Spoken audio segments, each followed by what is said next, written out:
around the rails in 54 seconds. The island of Sodor was booming and bustling. Passengers have always looked forward to the beautiful mountains and the sights of Sodor. Because of this, the engines were stretched in with work. But this was taking a toll on all of the engines getting derailed when repairs were needed. Until one day, a member of workmen went to repair a member of the Fat Controller's engines. Stephen needed new paint. Proteus's buffers were damaged, and both Rusty and Dennis needed new wheels, and Mike had returned from the works with a new shape and a larger firebox. Thought the two workmen to themselves with confusion. We've repaired this Rad Alsdale 1, but these four are going to take a long time. But this will be too easy when the big crew arrive. And with that, the two walked away. This was too easy. Me getting a new shape and large firebox, said Mike. I bet me going to the works has paid off, he said. Back in my old railway, said Stephen, we all had to go to the works and get mended. Who knows, said Mike. I know we'd all like to go to crew and all as I did, he said, but we can't let the passengers down. We owe so much to them. Well, every time I pull the train, said Proteus crossly, all I do is shout and growl at me. It's because, said Dennis, you can't properly handle coaches like some engines can, said Dennis proudly. That's enough, said Rusty crossly, or you'll all stow it from me, he said. Now, let's all wait patiently for the workmen, until they heard a familiar engine's whistle. It was coming towards them, and they couldn't wait to meet a new friend. There, coming towards them, was a brown narrow-gauge tender engine with a brake van full of workmen. They were all here to repair the remaining 4 engines, except for Mike, who went to the works in a while. At last the engine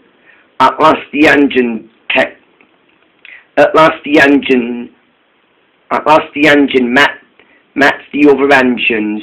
Mike looked stern. He thought, I bet I'm not the only one who doesn't need being repaired again, he said. Oh, don't mind me, said the engine. I'm here for some replies of workmen, he said. My name's Bertram. I've been discovered by a big engine at the old quarry mine, he said. And now I work at a mainland at Crewe, he said. So there is really a mainline at Crewe, said Dennis with interest. Yes, said Bertram. I'm also known as the Old Warrior, a.k.a. Bertram, he said. It's nice to meet you all. Well, it's nice to meet you too, said Stephen, and the other engines were soon friends with Bertram. Later, Bertram began to feel bored. I'm bored, he said to one of the workmen. Well, Bertram, said the workman, this has been a long day, but Bertram wanted to talk to the workman. Excuse me, he said, I'm bored. Oh, said the workman, why don't you ask some engine to show you around the sights of Sodor, but be back before dark though. I will, said Bertram, and the workman walked away. I'll show you around, said Mike. There's lots to see. Let's go. And then Mike, however, went on the turntable to show Bertram around the island of Sodor. I can't wait to see what it's like, sir, he said.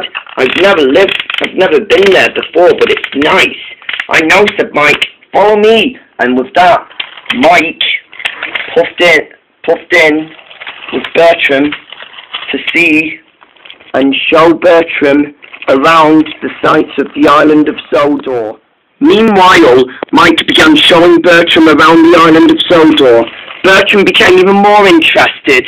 This is interesting, he said to himself. Very interesting, said Mike when he thought Bertram was talking to him. Yeah, very interesting, said Bertram. And there, in front of us, introduced Mike, is the big station where you get your passengers from. This looks like a huge station, he said. I've never seen this before. I bet you haven't, said Mike, but it's nice for you, he said. Anyway, he said to Bertram, I better go back to the sheds. The engines will be wondering where I am. See you. And Mike puffed away. Wow, said Bertram. This looks interesting. And it did. The station looked familiar to Bertram, but Bertram didn't mind anyway. He began enjoying looking at the station and the sights of Sodor until he heard a familiar engine's whistle. There, coming towards him, was the Duke and Duchess and Boxford's engine himself, Spencer, the sleek, shiny, tender engine. Hello there, he said, and who are you supposed to be? I'm Bertram, he said, and you're Spencer, said Spencer in a boastful voice. I am the Duke and Duchess's private engine, and I'm a sleek, shiny engine, he said. I'm also an express engine, and I'm better than Sir Topham Hatt's engines. Well, I think his engines are really nice and useful, said Bertram. Oh, really? said Spencer. You won't think that when I challenge you into a race to the big station, he said. Bertram was excited. Really? he said. When's the race? he said. Tomorrow, said Spencer. Tomorrow morning at 9 o'clock. I dare you to race me to the big station, and then you'll become as grand as I am, he said. Don't forget, said Spencer, and Spencer puffed proudly away. But what Bertram didn't know, that Spencer was telling a fib. But Bertram became even more excited, and he ran off to tell the other engines the good news.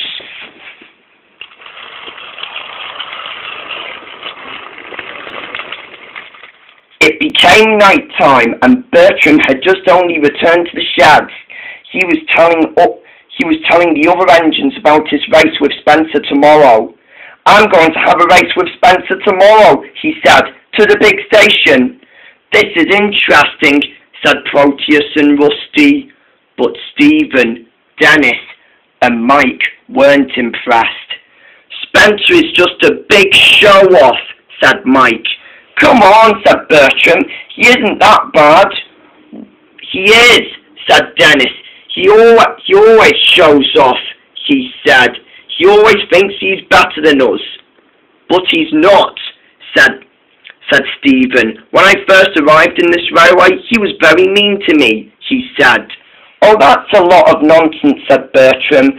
Spencer isn't really that bad. He just wants me to become as grand as he is, said Bertram, and with that all the other engines went to sleep. It became morning, and Bertram had just woken up. He had realised it was 9 o'clock. Oh dear, he thought, it's 9 o'clock.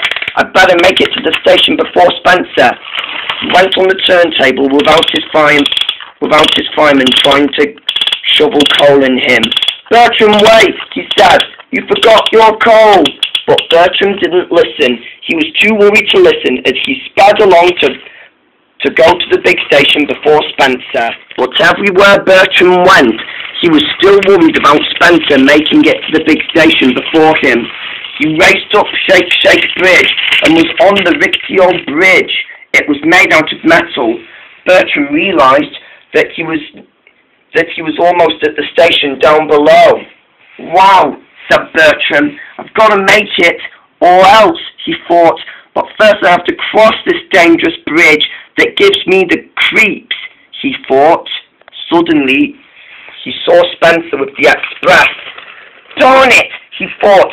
Spencer has made it to the station before me. Just then, Spencer puffed in with more sarcastic tricks. Oh, Bertram, he said, I'm waiting for you.